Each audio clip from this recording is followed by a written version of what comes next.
So I think this weekend we're gonna rip apart a system that some consider like a holy grail in gaming. That's the Panasonic Q, the GameCube. This is actually the front of it right here. So I think we'll actually rip that apart this weekend. So if you're curious about that, make sure you check that video out. Oh, and while we're on that topic about taking things apart, the Nintendo Switch Lite and apparently a quiet revision is what we're going to call it for now for the Nintendo Switch is on the way. Now, the Switch Lite is very interesting to a lot of us right this second, obviously because of what it is and kind of what it can and can't do, specifically not being able to switch or dock, but still being called a Switch. But what's really interesting about the Switch Lite at this time is that it is harboring a new Nvidia Tegra SoC. It's been confirmed by several publications at this point, where originally they were like, oh, it might be. See, it's now powered by a new Nvidia Tegra SoC.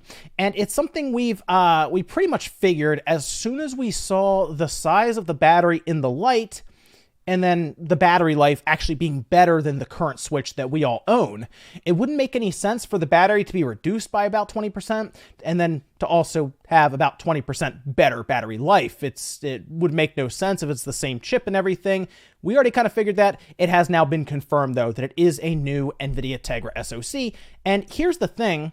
We've known about this Tegra SoC since firmware 5.0 in 2018, the last year when it was actually leaked out and people actually did data mining and found it. So I'm excited because when the Switch Lite comes out, I'm going to be taking that thing apart and we're going to get a face-to-face look at this Mariko SoC. So if you want to see that, make sure you're subscribed and hit the like button. Let me know you want to get that thing ripped apart and see. I think I'm going to get two. I think I'm going to get probably the turquoise one to take apart and then the gray one just to keep as my regular Switch Lite. And I don't know, maybe we'll do something fun with the turquoise one or something. We'll see. We'll see what we do there. But let's talk a bit about this because we had a very interesting bit of information kind of summarized for us. And I want to talk to you a bit about what this could mean for the quiet revision. Now, the quiet revision isn't really a rumor anymore because Nintendo has officially filed paperwork with the FCC to change things like the SoC, basically the motherboard itself, and the NAND memory. So this was actually a really good Twitter thread. I'm going to leave this down below, as well as the summary that I'm also going to go over with you guys. But this is actually from Mike Heskin, and he actually does data mining for vulnerability research, reverse engineer, and InfoSec enthusiast. Generally, Mike will go through the firmware itself, data mine, and then add it to things like Switch Brew and stuff so that we can learn more about what's going on in the Switch. Or, of course, you can find little things like Mariko, which Mariko is that SoC that was found, the T214, and it was originally thought of being a chip that would eliminate the security flaw. And that's, I think, still one of the benefits of it for Nintendo. But it turns out it could be a bit more, and we've already seen some of the benefits when it comes to the battery life for the Lite. So this is a very well done summary of everything there. The Twitter format is so hard to read at times, and it's bunched up, and the lines break all these weird spots. This is actually from My Nintendo News, and I'll leave this down in the description as well for you guys, so you can read through it for yourself. So let's actually go through this, and I'm going to talk to you a bit about what I think this quiet revision could do and why some people might want to consider picking it up.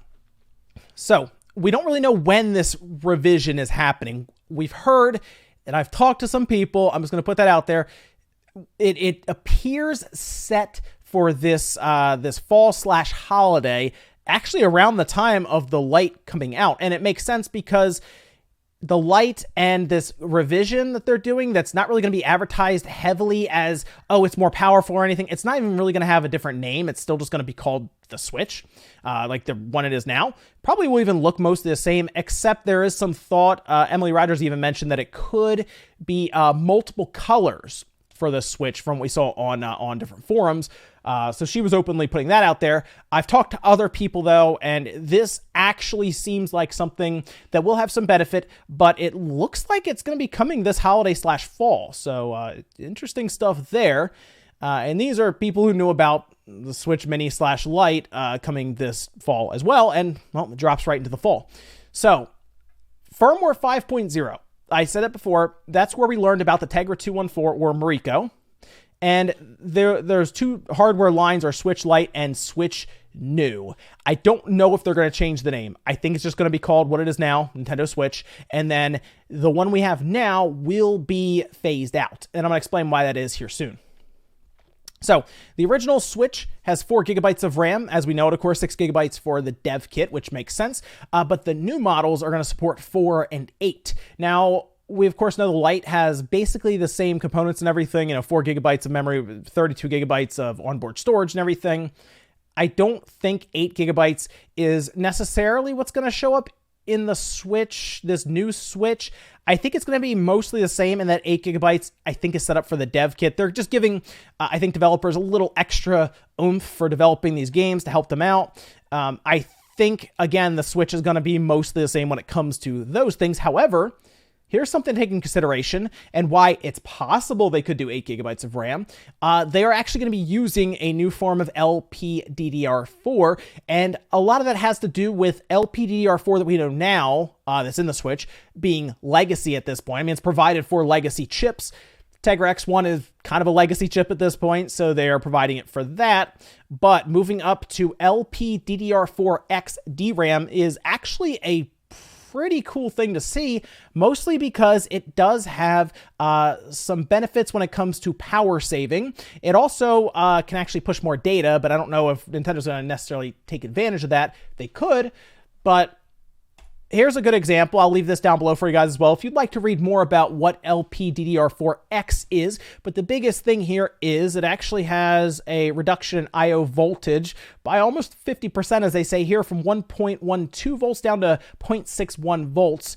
And as they say, an obvious power reduction. So we're kind of seeing some of these benefits with the Lite, right? Like, that's the biggest thing here is this could come out, this new Switch. I'll just call it new Switch from now on. This new Switch, and it could have like just better battery life just because. Now, I also thought about Nintendo could try to keep it very quiet that this is happening, and it could run pretty much everything the same, and they could actually reduce the size of the battery in the Switch. I don't know if that would save them any money or anything like that, but they could technically do that to keep the battery life like in line. That's also possible. I hope they don't do that. I hope they leave the current battery in there and take advantage of what some of these new parts could do for them when it comes to power savings, right? Like, what if they do this and the new Switch gets like 5 hours of battery life in Zelda Breath of the Wild? I think for a lot of people, they might say, wow, instead of 3 hours, I can get 5 hours.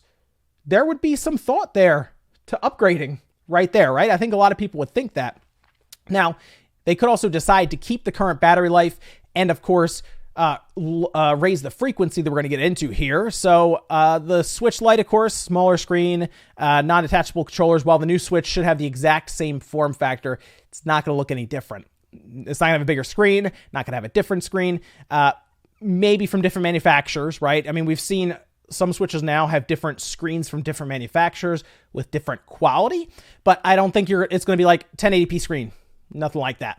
The GPU in the new Switch is clocked at higher values than the Switch Lite, potentially giving a modest performance boost. Now, Nintendo's played around with the frequency in the current Switch. Remember, we talked about Mortal Kombat using a frequency above 400 megahertz when in portable play, which is fairly high for portable play, right? So to hear about this new GPU having a higher frequency or higher clock speeds is kind of exciting, because that could mean that games will just run better by default. Like, if they take advantage of it. Here's the thing. Nintendo might not take advantage of it. It's taken them quite a while to raise the clock speed in the current Switch. It wasn't there day one. That's the thing for things like, 400 some odd megahertz clock speed for something like a Mortal Kombat. We recently heard about that. We also heard about them overclocking, of course, the CPU during load times, which is a very smart way to do it. I think it's great. And obviously it's shown some great benefits in terms of loading times. So think about how that happens now and some of the benefits we could see from a permanent speed boost when it comes to clock speeds on this new GPU. I think that's the most exciting part. It's not going to be, and I'm just going to put this out there now, it's not going to be a Switch Pro, people want to say. It's not going to be that kind of a jump. It's not. It's going to be from, again, what I've been gathering, I'll say that, it's going to be a slight boost in performance just because of what they're moving to, because of what they have to move to be honest, to save money. Like, that's the biggest thing. It's really weird to think about that, but this Switch is going to be more efficient, but then also cost Nintendo and Nvidia less money to produce. So parts are more available now. The Switch experiment is over. They don't have to use off-the-shelf X1s anymore. In fact, they're actually pushing, this is like Nintendo doing this, they are pushing the Tegra line along. And that's actually really, really cool to see, because I've been a fan of the Tegra for a long time now. Like, since the Tegra first came around, I've been following it. I think it's fascinating to get this kind of performance out of chips that use very, very little power. I think it's really cool to see that. So, they do say that larger than 32 gigabytes of memory is possible in the new units, and the two models have been found in the firmware codes Iowa and I'm going to say Calcio, and it's speculated that one will have more internal storage. So here's the thing about the internal storage. They could absolutely introduce a new Switch that has more space, kind of like how we have Xbox One S's that have 500 gigabytes, 1 terabytes, and 2 terabytes. You just have an option. That's all it is. You just have options. Like, if you don't care about spending an extra $50 to get 128 gigabytes on board because you already have an SD card, there you go. You just get the 32 gigabyte one, and I don't think anyone really mind. I think a lot of people would rather have the higher internal storage space than not as an option, because then you just buy the 32 gigabyte one, right? I think that's very possible. And of course, I've already shown, and others have, when you take it apart, they basically slot in. So they pop out, pop in, as long as the firmware supports it. And believe it or not, some people have already desoldered the old chips, soldered new ones in, and I believe they've got up to 256 gigabytes of onboard storage already. So it's already there in the firmware. It can already recognize this stuff. And to top it all off, they finish up saying there's absolutely no evidence of an actual Pro version, at least not in the sense that it would be based off of the Tegra X2 or have massive performance and or memory improvements. I think the biggest thing about memory improvement that a lot of us were hoping is that they would leverage what they've been able to do with the X2, which is double memory bandwidth, which would be very big, I think, for the Switch with boosted clock speeds. It's still possible. I don't want to say it's not, because we don't actually know what this Mariko chip is going to be when it shows up, because Nintendo could do all kinds of stuff with it. They could do nothing with it when it comes to performance benefits, and we would just see a good improvement in battery. They could, and I'm not kidding, and I mentioned this, shrink the battery, put this chip out so that it falls in line with what the Switch is doing now, and it will be basically exactly the same. That's something I thought about as well, and maybe they save money on the battery. That would probably annoy some people, but they could do that. Also, it might lead to some interesting mods if the current battery has the same socket and everything as that one, and maybe we switch them out. That actually makes for some fun videos to see how that all works out. Now, why is Nintendo doing this? They filed the stuff. It's all there. The paperwork's there. It's happening. Most likely, like I said, because they want to move to something where they just have one chip for everything right now. The Lite and this new Switch would use the same chip, as well as the Nvidia Tegra Shield TV. Again, we saw the Shield TV come out. It used the same chip as the Switch at that time. Remember, it was the exact same chip. I think that's what's going to happen here. Nvidia is heavily benefiting from Nintendo as a customer, and they're just going to use that same chip in their Shield TV that is rumored to also be coming out this holiday. So there you go. We're going to have all kinds of systems with this chip floating around in different configurations and everything. And you know what? It's exciting to see, because that means that at this time, there is money there, and it's worth it for Nvidia to actually work on the Tegra at a consumer level and not necessarily just jam it into self-driving cars. And that is very exciting, I think, for everyone. So fun stuff there. I'm excited to see this Mariko chip in person.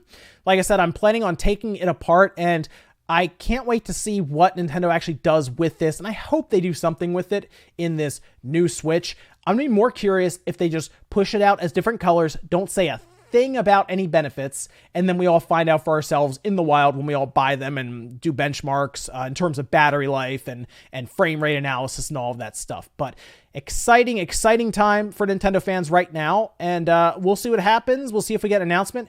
As of now, looked forward to the Switch Lite, September 20th. That's going to be shipping with this new Tegra. So exciting stuff there. Thanks, guys, for watching. Make sure you like the video if you enjoyed it. Dislike it if not. And I'll see you guys tomorrow morning for Newswave.